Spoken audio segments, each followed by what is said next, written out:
But I think anyone that honestly feels like they're overtraining, I would very seriously have a look in the nutrition column first and see, like, is your output way too high and your input's not enough? Because most people do what Byron 1.0 does.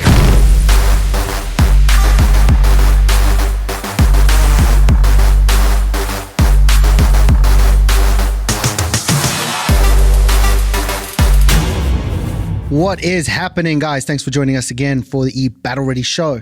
Today I'm joined with my good friend Leighton. We're talking overtraining, Leighton. Let's talk, man. And Let's talk.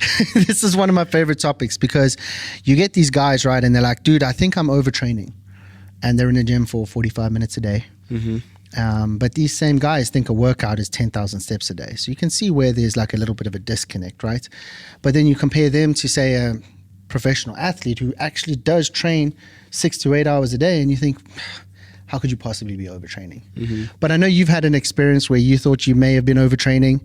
I've had my own experience, which I'll talk about too, but I'm curious to hear about yours. And then let's unpack a little bit. And for sure. It's rough. Yeah, so different from what you just said right now as far as the length of training. Guys like, man, I'm in there 45 minutes. It's too long. I'm going too hard. I think I was in there at an appropriate time. I just think I was training like an idiot. So I think that's another way of overtraining. But you tell me. So this was what I've been working out like 9 months now. So it was in March earlier this year. I worked out my legs for the first time ever. I've never worked out. I've never done squats, never done leg extensions, nothing. So my first time I'm doing leg extensions, doing the thing. Feeling good. I'm feeling the pump. Like, yeah, I feel like I'm getting swole already. I look freaking the same. I'm still skinny as hell. And anyways, it wasn't sore right after. I wasn't even sore the next day. But the day after that, when it actually kicks in, I was like, oh, I'm sore, right? But it's just normal sore, you know, whatever. I'll get over it. Sure. I was at the skate park teaching. For anybody who doesn't know, I used to teach skateboarding lessons. So I'm teaching a kid. I have my student. We're about to just roll off. Imagine a curb. It's higher than a curb, but that's essentially what it was. Like 3 curbs on top of each other, basically. It's not very high.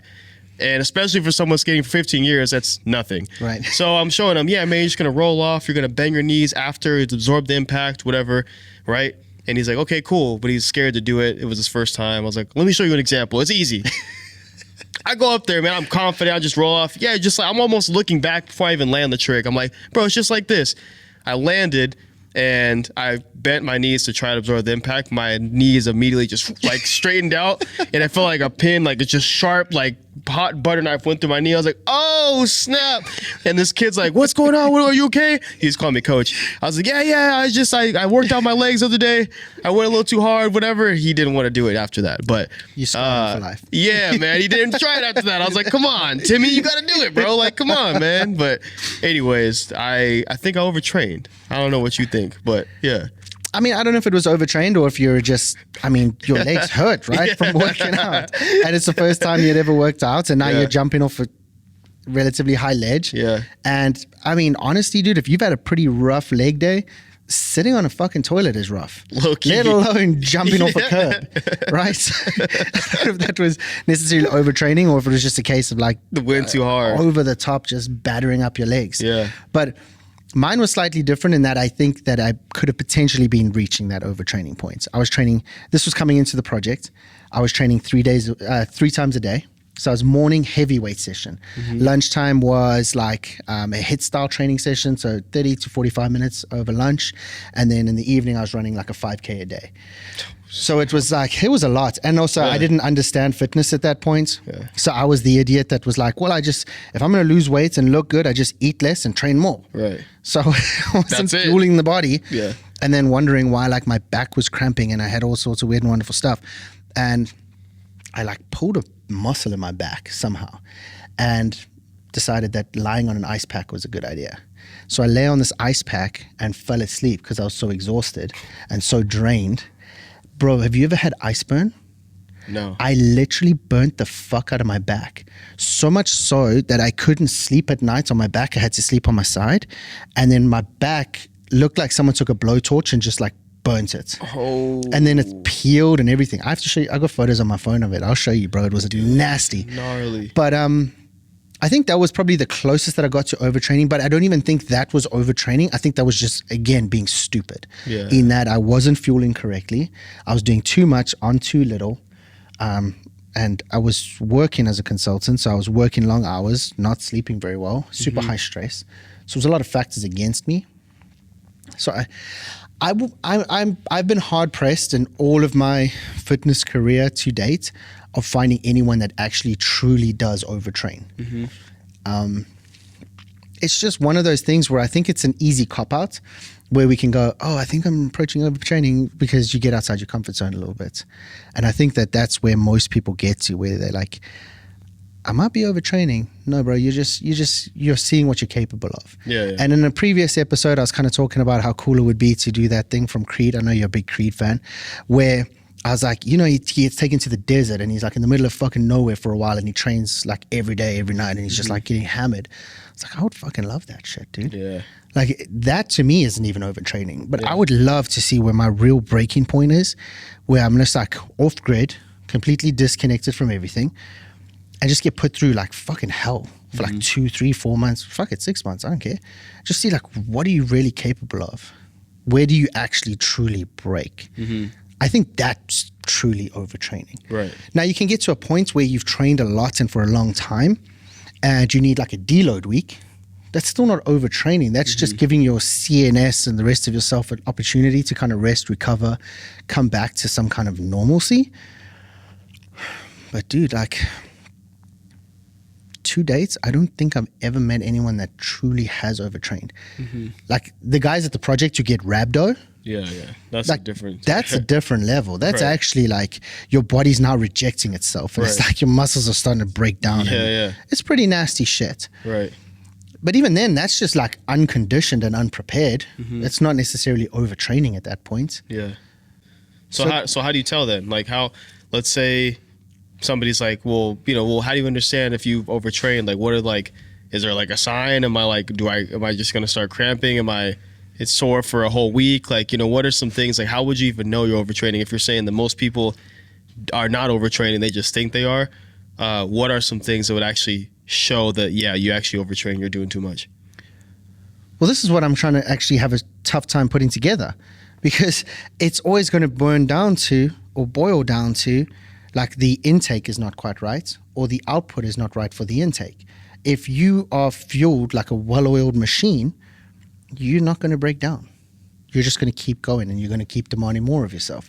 If you are deficient in your sodium or whatever, you'll start cramping and you'll feel rough. But as soon as I give you some sodium and I pick you back up, you're fine. You can keep going. You can keep moving. And we see that in the project all the time too, where guys start breaking down. We give them a goo and boom, it's like fucking, they just inhaled something that was majestic and super powerful. Bro, you just had some goo. You're good. So I'm actually having a tough time of identifying overtraining. I'm not gonna lie. Well, let's stick on that note though, as far as like fuel, because some people eat before they go to work out. Some people don't. Like, what do you, in your opinion, what do you feel is the proper way to actually fuel yourself to be training at that level to actually be able to grow and see results? That'll be subjective to you. So like, I know I don't train well when I'm full. So I don't, and Me either. in order for me to train, I have to do it early in the morning. So now I'm not going to sacrifice the little sleep that I already get to wake up 90 minutes before my gym so that I can have some oats or something and have it digest before I go and train. So I train fasted every day. That to me works, and I get a good workout and I enjoy the process. And then I get home, and about 45 to 60 minutes after my workout, I'll slam a protein shake with, I take the Truline protein powder. I mix in a cold brew coffee. So I put that in there, shake it up, slam that back, job done. Then I'll have like a cup of egg whites. That's another 50 grams of protein right there. And that's kind of like how I do it. I know some people need fuel. So then I tell them, we'll have a banana or some like steel cut oats or something like that. The long and the short of it is, do what feels right for you. If you go to the gym and you feel like shit and you've got no energy and you didn't eat, fucking maybe try eating stuff before you go to the gym. Right. Yeah. If you eat before the gym and you feel like shit and you feel lethargic, hey, try training fasted. Try a combination of the two. Figure out what works for you. I think too many people have tried to put fitness in this box where it's like, this works and this doesn't. It's like, well, this works for me, but it might necessarily not work for you. There's probably a lot of stuff that I do that would just not work for you, and vice versa. And that's the beauty of this. It's like, we're a giant chemistry set. And that's why I fucking love this space. Because I'm just this ball of fucking chemicals. And I need to figure out which chemicals work well with the chemicals that I have and which chemicals work well for you. So what do? We make micro changes to the shit that we do on a daily basis. Do I feel better or worse? I feel better. Okay, I'm going to do more of that. What about if I did this? Oh, no, fuck, I feel bad. Okay, don't do that. Yeah. Hey, Layden, when you do this, how do you feel? Do you feel good? Dope. Do more of that. Let's try this as well. Oh, that's bad? Okay, switch that off. Mm-hmm. And it's just this revolving thing. But I think anyone that honestly feels like they're overtraining, I would very seriously have a look in the nutrition column first and see, like, is your output way too high and your input's not enough? Because most people do what Byron 1.0 does. Dude, I'm going to have 1,200 calories a day. I'm going to intermittent fast till fucking 4 p.m. I'm going to train like an absolute savage and then wonder why at 3 o'clock in the afternoon I got raging headaches. I feel like shit. I've got no energy. I'm halfway dead. And then I inhale 1,200 calories in a meal. And then I like pretty much keel over and I'm useless for the rest of the day. Yeah. Stupid. Yeah. Like, figure out what works, spread it out over Makes time. no sense. Yeah. Yeah, for sure. Like 1,200, if you weigh more than fucking 130 pounds, 1,200 calories is Mickey Mouse shit. You're not eating enough. Eat more food. Yeah. I'm a foodie. I like food. Right. You don't have to tell me to eat more food. Yeah. Like when you put me on a restricted diet, I fucking hate that stuff. Yeah.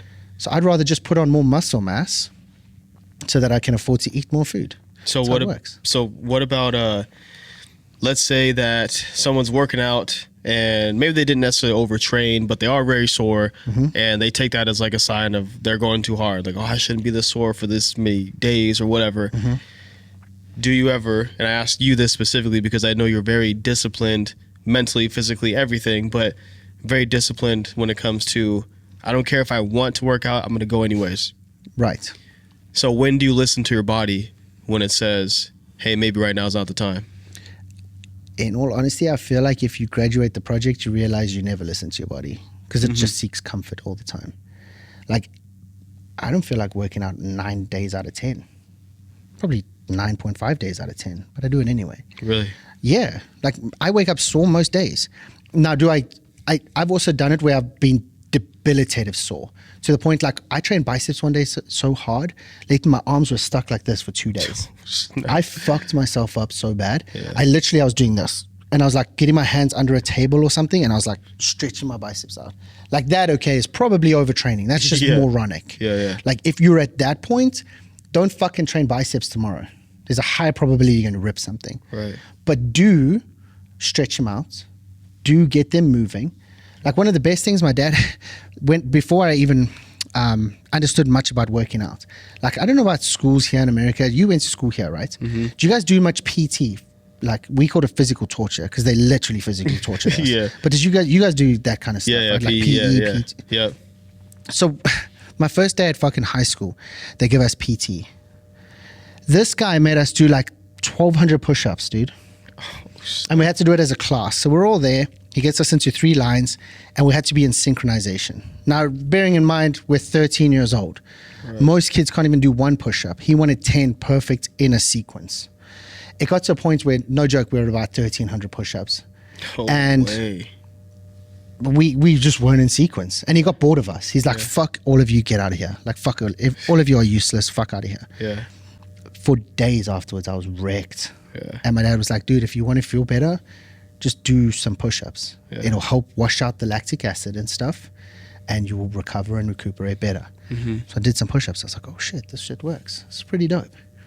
So I would say that, like, if you've trained to the point where you've actually borderline hurt yourself, that's probably overtraining. That's the problem. Honest. Like, your biceps stuck like this, that's probably overtraining. You're a fucking idiot. Yeah.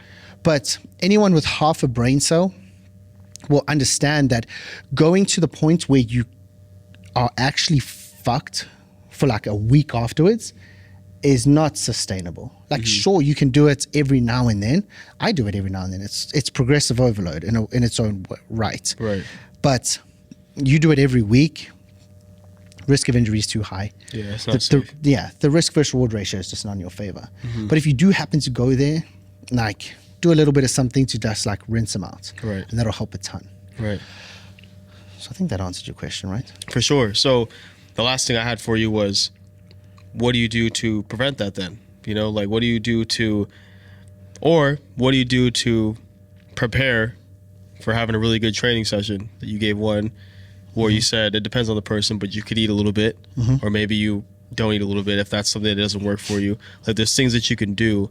But what advice would you give to somebody who's trying to figure out, like they're just learning how to work out, or maybe they've taken a long time off and now they're getting back into it?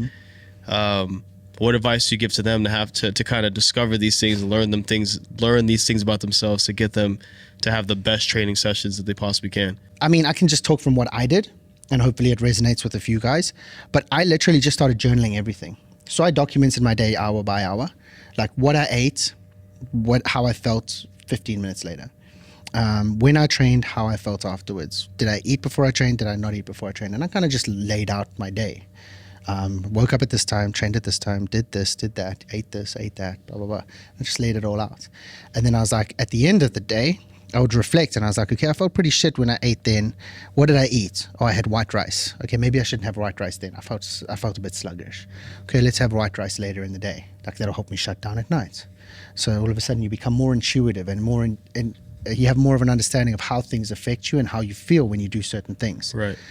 But in terms of like eating before you train versus don't, as a general rule of thumb, unless you're going to have like a banana, I would say eat 60 to 90 minutes before you train. Just give your body a chance to kind of like do something with it. Yeah.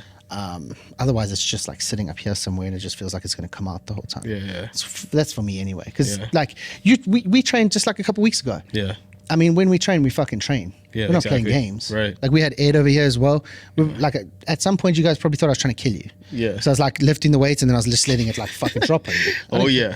Like, but that's if you were now training with a stomach full of food and you were training at that intensity and that like that kind of rep range and stuff, it's going to be just another battle you need to fight about just keeping your food down. Yeah. It's not something you want to be doing. Yeah. So everyone's their own like unique little snowflake in today's world. Right. And everyone functions slightly differently.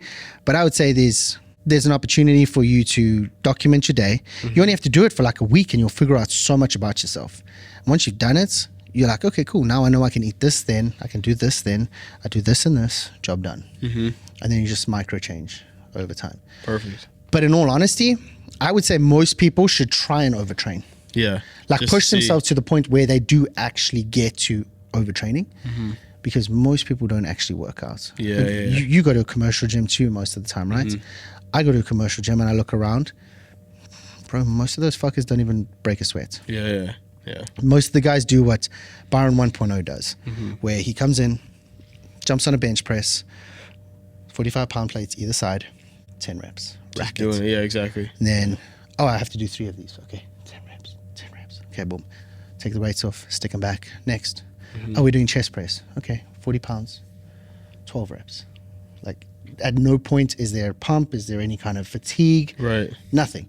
Like, if you pick up a weight that you could do 50 reps for and you do 10, that's not fucking training. It's not doing anything. You're not even in the bracket of overtraining. Right. Do fucking 60 reps. Like when you hit 50 and you should be failing, ask yourself for 10 more. Yeah. Like that's where you should be. That's how you grow, especially if you're in this space and you're like, dude, I just can't put on muscle mass. How many people I fucking talk to tell me they can't put on muscle mass? I'm like, because you train like a pussy. Yeah. Train with me for a month, I will put on muscle mass. I promise you that. It's not possible not to. But you pick up a weight that you can do 20 reps for and you only do 10, you're fucking coasting. Yeah, I've heard that a lot. Like that most people they'll do whatever rep range that they're doing, but then they stop right as it starts to burn. And that's when that's when you just started, basically. So I think that's stopping a lot of people's growth as well. At least that was stopping mine. I'm just in here checking boxes, whatever. Yeah. But it's not about that, bro. You better be working, like really trying hard. If you can, surprise yourself and do more, then do more. Yeah. But so training to failure is one of the things also. Then, right? Agreed. Yeah, I heard this quote by Greg Plitt, and he said, "I don't start counting until it starts hurting." And I was like, "Fuck." That was one of the first quotes I heard when I started getting into this fitness space. He was one of the first, I guess, influencers that I followed on YouTube. He got hit by a train. He got like killed fucking running on a train track or something stupid. But like, Sheesh. Yeah, he was like, I don't start counting till it starts hurting. I was like, fuck, that's genius. Because I was doing that shit. I was like, oh, okay, 10, done, put it back. Maybe I should go up. Oh, it kind of burnt a little bit. We'll stick it here. You think you're good? No. Nah, bro. Keep going up. Fucking push that shit. Yeah. See what you're capable of. Try and overtrain. Right. See what you're made of. See if you can overtrain. Because your body's also very good at like protecting itself. Exactly. So. Exactly. I love it, man. We did the last thing I'll say is we did a game over on Christmas, actually. We went to my brother-in-law's house. He's got a whole home gym in his garage. And we went in there, the guys went in there, get a workout. And then we did this competition where it was between, you had to go against your spouse, which I know it sounds unfair going against your spouse, seeing who can curl the most. But the way the game worked was the barbell was on the rack, and then your wife would do 5, and every 5 that she would do, you had to do 10. Okay. And you had to go right after each other. So she can get 5, then you got to go right after her, and you got to do 10. And then both, whoever stops first loses, right? So we were doing that. And my brother-in-law and his wife, they went for 45 minutes, like going back and forth, like curling it. She was a savage. Both of them were. They curled. It was just a bar, just 45, but they were doing it, and they curled it. It had to be like 170 times because like they did like 17 rounds, like 10, busting out 10. But she kept saying that the 45 was too heavy. So they're like, okay, my brother-in-law was like, you can do the easy bar. Like I think it's like 35 pounds, like 10 pounds less. It's less. So she was doing that, but she was doing it too easy. But I watched her. I was like, you could do the 45s. You're telling her mind that you can't. And then eventually she was doing the easy bar too easy. And then so we put her on the 45, and then she was doing that. And like, see, you told yourself you couldn't do it, so you couldn't do it. Right. But now that you saw you actually could, then your brain was like, oh yeah. It's just one of those things, man. So I think mentally a lot of people are holding themselves back too. Always. Yeah. Always. That's where like that 1% rule I talk about a lot comes in. Like just 1% better every day. Every time you go into the gym, look to do 1% more, whether it's through reps, tempo, or weight that you put on the bar. Like do one of those 3 things every single time. And you'll get to a point where you're like, holy shit, I can bench press 315. But until you put 315 on a bar, you don't know. But as soon as you do it and you look at it, you're like, fuck, I don't know if I can do that. Yeah. Well, try. Yeah. You won't know until you try. Exactly. Fucking have a run at it. Love it, man. Love it. Yeah, man. Another good one. So listen, guys, whether you think you're overtraining or not, there's a high probability that you're not. There's much higher probability that your nutrition or the other factors outside of the gym are what suck. And you need to dial that shit in, pay more attention to it. Your micros, your macros, your sleep, your stress, all of that plays a part. It's very seldom going to be the fact that you're overtraining. That's not, actually 9 out of 10 times it's not going to be overtraining. It's going to be one of those other factors. So dial that shit in, pay attention, and then ultimately try and actually overtrain on the odd occasion and see how much more you're leaving in the tank. Oh, final thing before I close this out, I have to tell you this because this was fucking wild, right? We set up a challenge here one day at BK Strength, and there was box squats. You had to do body weight and put as much, you put your body weight on the bar and you just rep until you literally couldn't get off the box anymore. Yeah. In my head, I'm like, bro, I could probably do like 20 reps, 25 reps. 64 reps later, your man's still going. That's crazy. And you're in your head, you've already said, oh, maybe 20. Right. And at 20, I was ready to fucking like hit the pause button. I was like, okay, with 20, we're good. I was like, oh, let's try one more. 64 reps later, and I was pissed because I was like, I bet if I had sat on that box for literally like 5 seconds and caught my breath, I probably could have done more. Yeah. So like, I challenge you to do that kind of shit. Like get so far out of your comfort zone where you get to a point where you're like, I wonder what will happen if I did one more. Could I do it? I hope you guys liked today's episode. Thank you for joining me, Layden. It's always a pleasure having you, dude. Like, subscribe, share. See you next time. Cheers for now.